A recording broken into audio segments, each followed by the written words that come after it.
आइए बच्चों, आज हम लोग 19/9/2022 प्रथम पाली का विज्ञान प्रश्न को देखेंगे।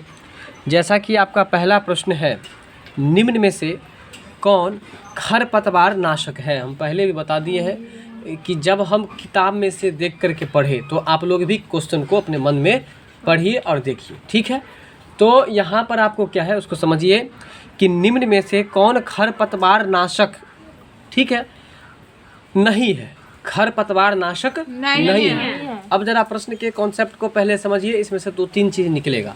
खरपतवार किसे कहते हैं, पहला बात समझिए। समझते हैं खरपतवार क्या होता है? बताइए क्या होता है। जो खरपतवार घास में सबसे मतलब गल के जगह बनता है। नहीं, खरपतवार का मतलब समझ लीजिए। आप कभी धान उगाए होंगे, पहले बात को समझिए। अगर पता नहीं है तो फिर आगे मत भागिए, ठीक है।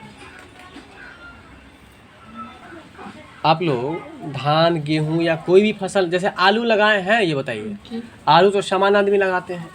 आलू जो आप लगाए होंगे उस क्रम में देखे होंगे कि आलू का जो आप तो लगाए थे आलू, लेकिन आलू के साथ साथ छोटा छोटा और भी दूसरा पौधा पैदा हो जाता है। होता है कि नहीं होता है? ये बात समझे, मेरा बात कि नहीं समझे।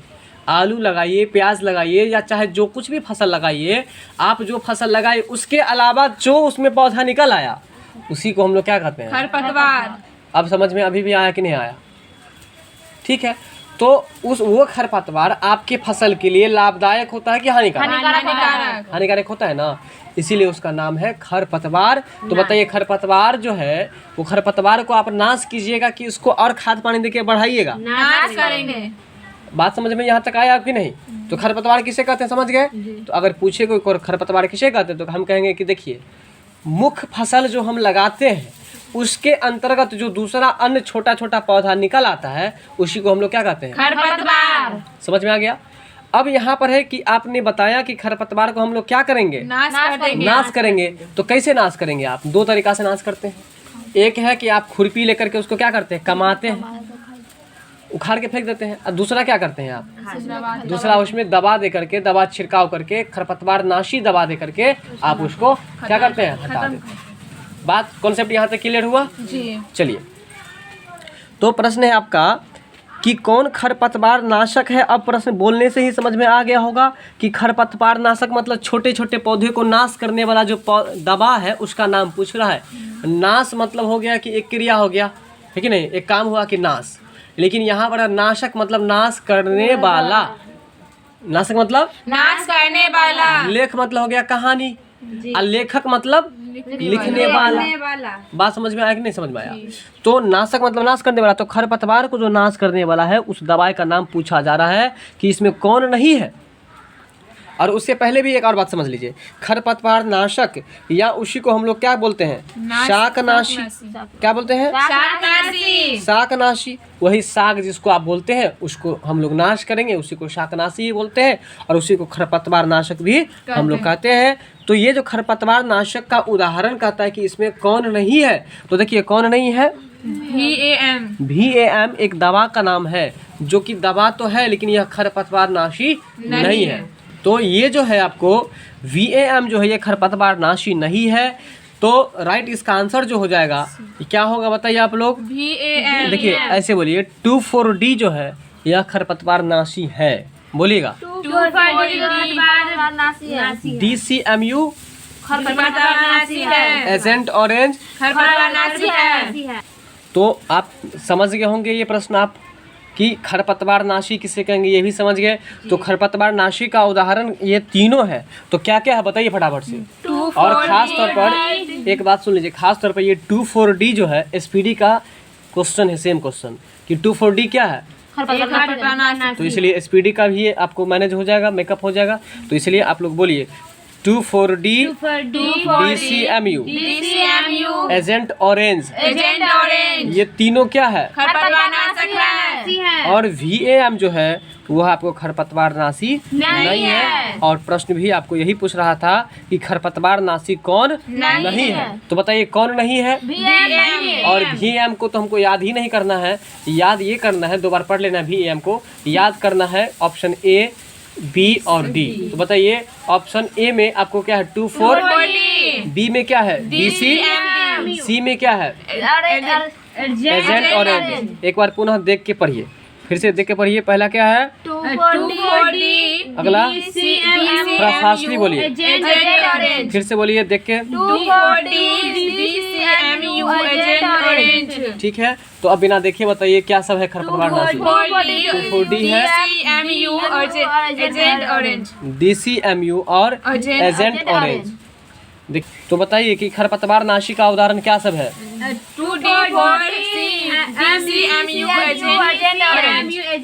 DCMU और एजेंट ऑरेंज, ये आपको किसका उदाहरण है? और कौन नहीं है? चलिए अगला है मानसून। एक शब्द है और यह शब्द किस भाषा से लिया गया है? तो ये प्रश्न आपको पहले भी बता दिए हैं। मानसून शब्द कहाँ से लिया गया है? अरबी से है। मानसून शब्द जो है वो कहाँ से लिया गया है? अरबी से लिया है। अरबी के यहाँ लिख दिया है, इसके लिए घबराना नहीं है। अरबी आप बोल सकते हैं, अरबी की बोल सकते हैं। तो बताइए मानसून कैसा शब्द है? जी, मानसून जो कैसा शब्द है? अरबी शब्द है।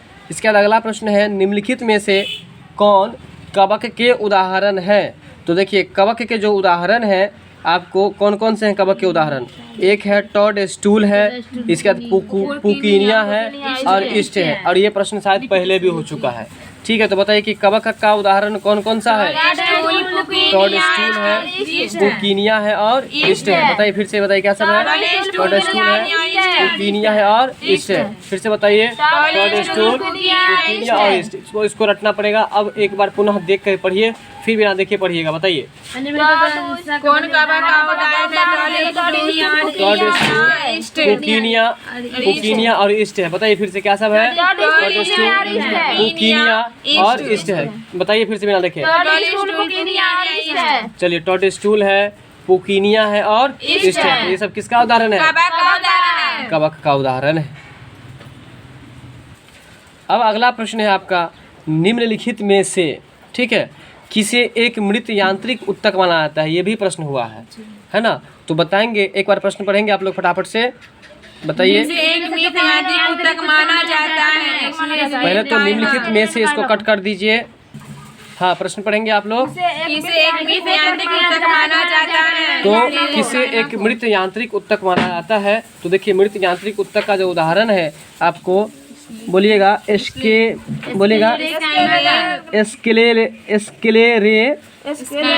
सुनिए ऐसे बोलिए, रेन कायमा। जब हम तोड़ते हैं ना तो आप लोग वर्ड पर ध्यान दीजिए, किसको किसको तोड़े पता चला आप लोगों को? देखिए क्या है? रेन कायमा। वर्ड पर देखिए, रेन कायमा। ठीक है, तो वर्ड पर देखिए, जब वर्ड को तोड़ते हैं एस्केले रेन कायमा। तो बताएंगे आप लोग कि किसे मृत यांत्रिक उत्तक माना जा सकता है?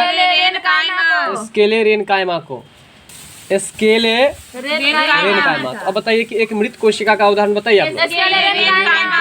बहुत अच्छा।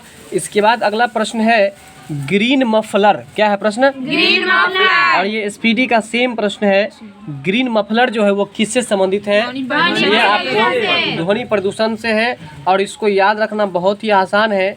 जैसे ही अगर आपके अगल बगल से डीजे बाजा गुजरे, आप क्या कीजिए, मफलर से जो है अपने कान को बांध लीजिए। तो याद कर लीजिए कि ग्रीन मफलर किससे संबंधित है? प्रदूषण से।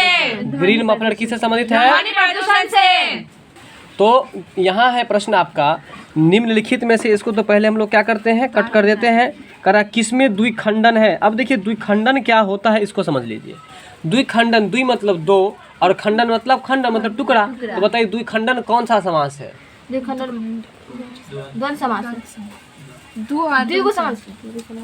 भाई साहब द्विगु समास है। द्वि का मतलब दो, तोड़ दिए हैं फिर भी फंस गए आप लोग।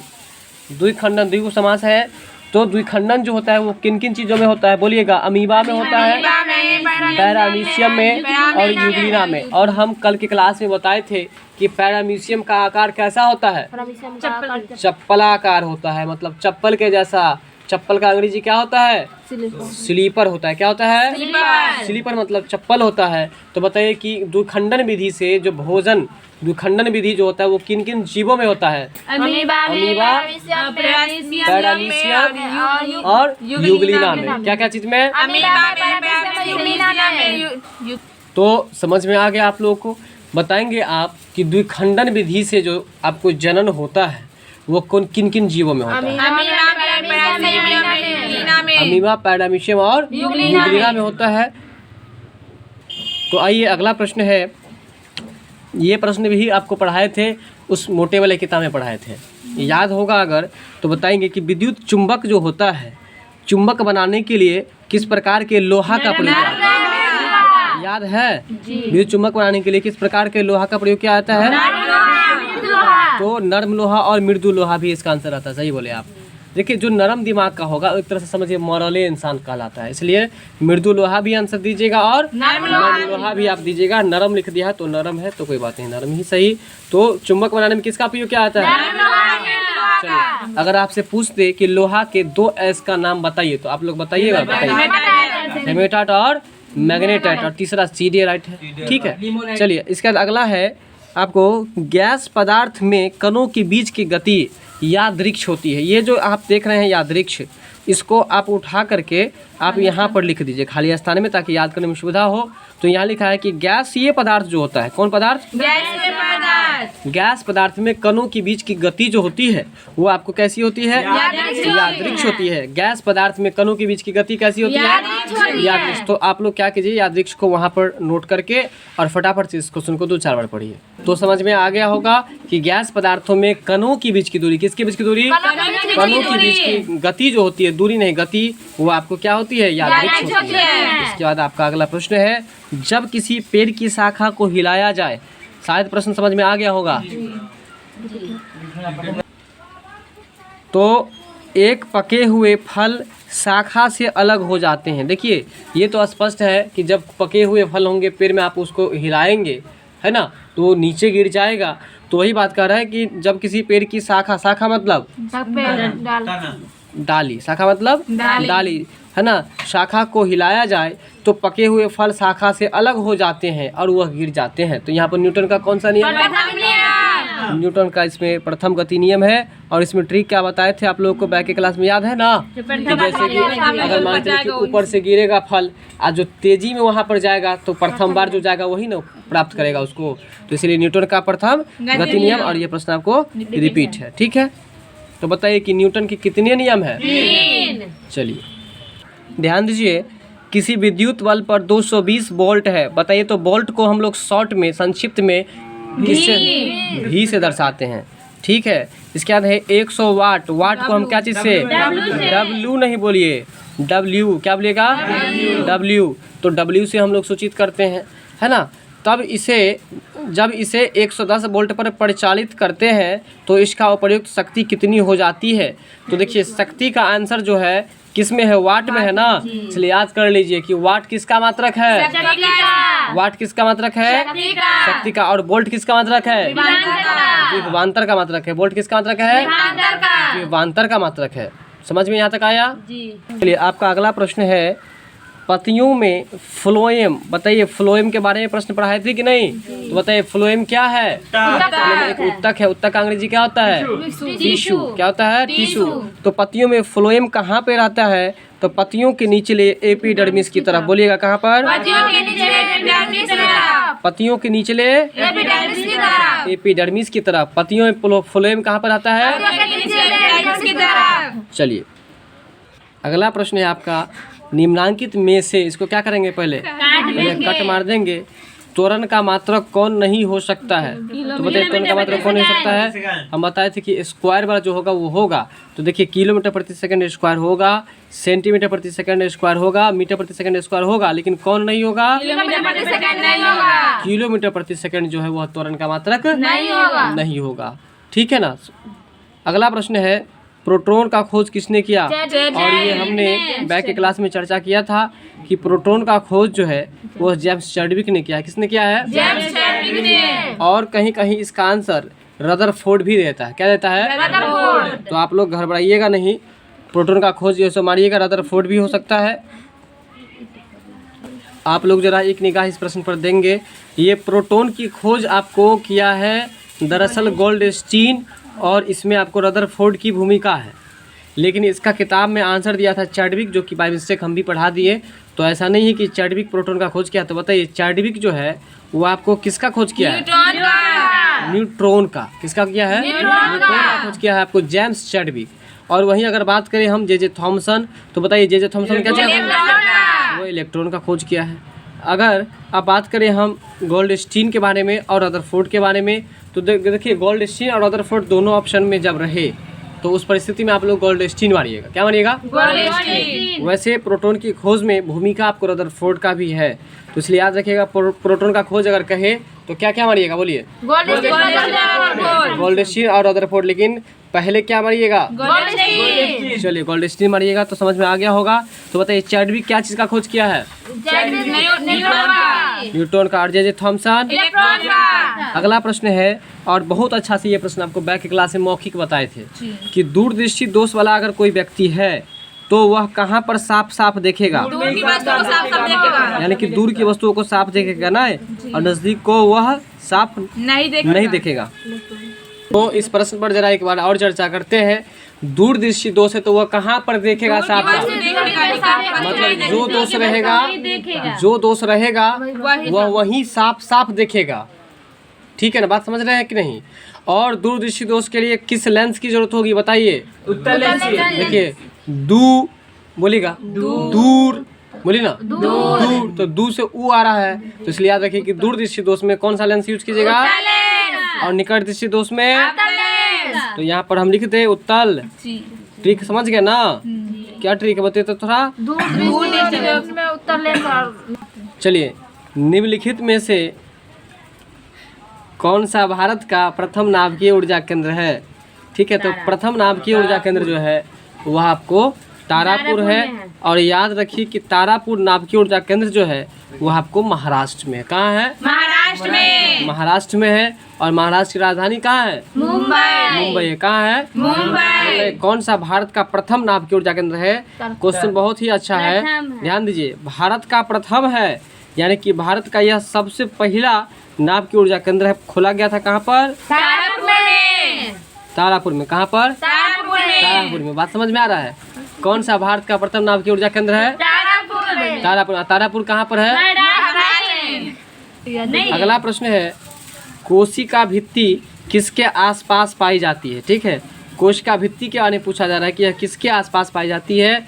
तो देखिए उपरोक्त सभी, यानी कि प्रोकैरियोटिक कोशिका के आसपास, शैवाल कोशिका के पास और पादप कोशिका के पास। बात समझ में आ रहा है? कोशिका भित्ति किसके आसपास पाई जाती है? जोर से बोलिए। प्रोकैरियोटिक कोशिकाएं, शैवाल कोशिकाएं, पादप कोशिकाएं। बताइए प्रोकैरियोटिक कोशिकाएं, शैवाल कोशिकाएं और पादप कोशिकाएं। ये जो है आपको कोशिका भित्ति, तो कोशिका भित्ति जो है इसके आसपास पाई जाती है। बात समझ में आ रहा है? तो बताइए कि कोशिका भित्ति कहाँ कहाँ पाई जाती है? आपसे एक प्रश्न है कि शैवालों के अध्ययन को क्या कहा था? सही बात है। सवाल को आप क्या कीजिएगा? फाँकिए जाएगा नहीं। चलिए पादप का मतलब क्या होता है बताइए? सही बात है। तो याद रखिएगा कि कोशिका भित्ति जंतु कोशिका में नहीं पाई जाती है। 9th क्लास के पहला लेसन का ये बायोलॉजी का अध्याय से ये क्वेश्चन लिया गया है। ये याद रखिएगा कि कोशिका भित्ति जंतु कोशिका में नहीं पाई जाती है। ये कोशिका भित्ति केवल आपको पादप की कोशिका यानी कि पौधों की कोशिकाएं पाई जाती हैं। तो देखिए एक तो ये समझ में आ गया होगा कोशिका भित्ति कहाँ पर पाई जाती है। देखिए पादप कोशिकाएं पाई जाती है कि नहीं। और इसके बाद शैवाल जो है एक तरह से घासे ना है। आप जो ये कौन सा पर्व करते हैं तो भर दिन चूल्हा पर ये बना के देते हैं जूड़ शीतल। और जूड़ शीतल में आप जो घास पानी के अंदर से जो निकाल के लाते हैं जिसको वो हम क्या कहते हैं? शैवाल ही कहते हैं ना। तो बताइए शैवाल कोशिकाएं समझ के। अगला है प्रोकैरियोटिक कोशिकाएं। क्या है? प्रोकैरियोटिक